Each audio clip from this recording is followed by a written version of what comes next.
Hello again. I'm going to do a couple shout outs as usual before I start my video. I'd like to shout out Woman of the Nang, Elizabeth Schmidt, and Rolando Diaz.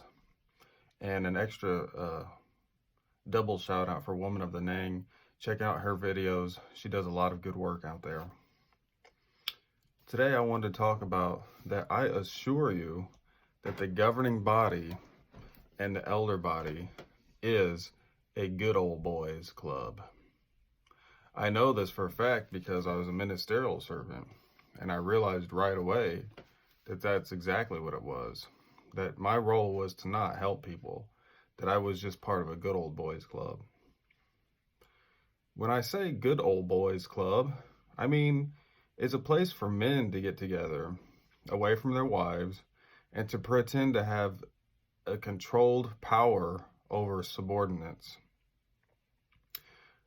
The best way I know how to describe this is there was an old episode of The Simpsons where Homer finds out that all of his friends and co-workers are part of a secret society called the Stonecutters. Within this society, they are ranked by number, which makes regular people be in charge of otherwise powerful, influential people in real life. So in other words, if you are a maintenance man at your company, but you had a higher rank within the secret society than the CEO of your company, within that secret society, you had rank over him. It could tell him what to do, and they could use that as payback. Of course, they made a lot of funny jokes in that episode. It was one of my favorite ones, but it just reminds me of how the Jehovah's Witnesses operate. It's much like the Jehovah's Witnesses because they give regular Joes power that they would not normally have. Somebody like me who just works on cars and is a blue-collar guy and is not in charge of much in his real life could have much power within the organization, and it's very attractive to people like that.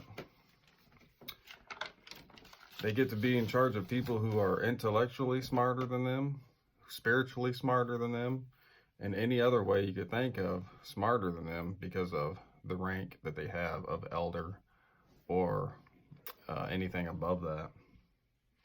Now, I've seen brothers wield this power in very strange ways.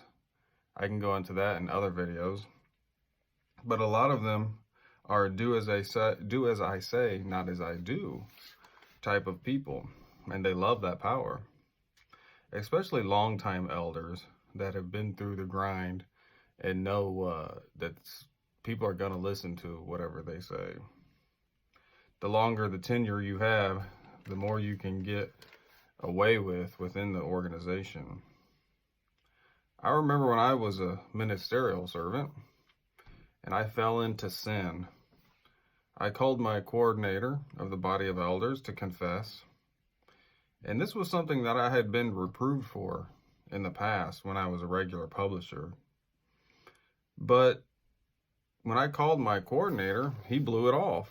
And he said it wasn't a big deal and that no one knows about it, so just keep doing what I'm doing. And plus, I run the sound system so well that he didn't think he'd be able to find somebody else that could do it as well as me. So there you have the good old boys mentality. Before I was in the club, I was quickly reproved for my actions. But when I was within the club, we brushed it off.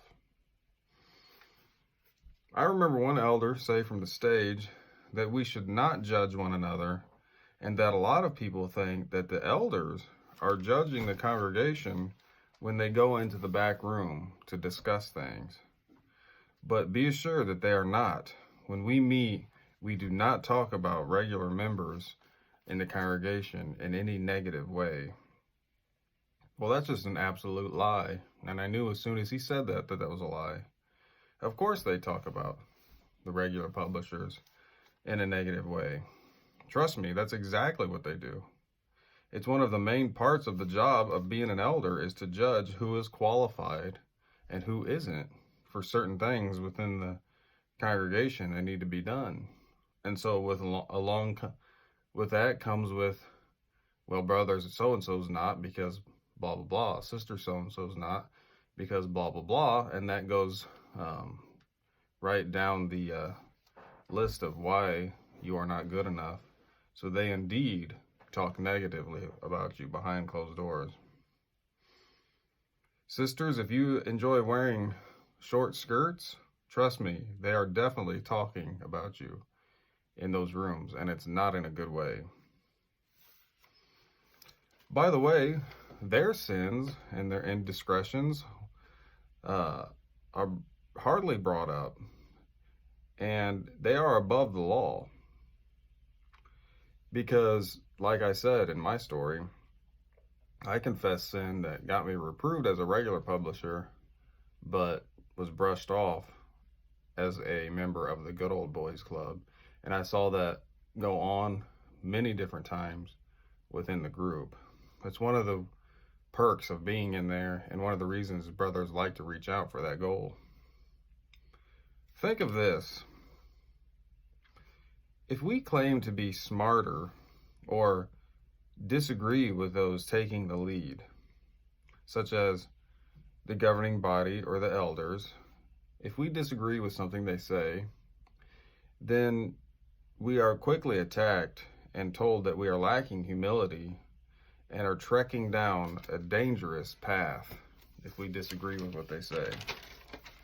But on the flip side, those that are taking the lead, who are admittedly unfallible and just trying to keep up with the chariot like the rest of us, they can tell you whatever the crazy thing they want to tell you, and you must listen. So humility does not apply to them. They do what they want and tell you how it is. They are doing totally the opposite of what they're asking you of. Humility does not live in the governing body. Also, think of this point. They warn that apostates tell half-truths, but they themselves have no problem telling half-truths and misquoting professionals in their publications. The lies about where donations go, the lawsuits, the sexual abuse cover-ups, and lying to the court system about shunning and saying that Jehovah's Witnesses do not practice that, referring to the Australian Royal Commission. So remember, if you're thinking of joining this religion, please do your research.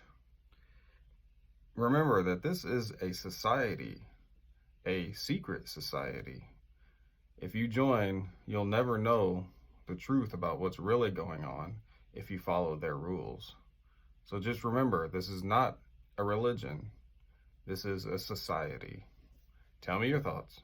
Let this off the maps. Who keeps the Martians under wraps? We do. Who holds back the electric car? Who makes Steve Gutenberg a star? We do. Who robs cavefish of their sight? Who rigged every Oscar night? We do.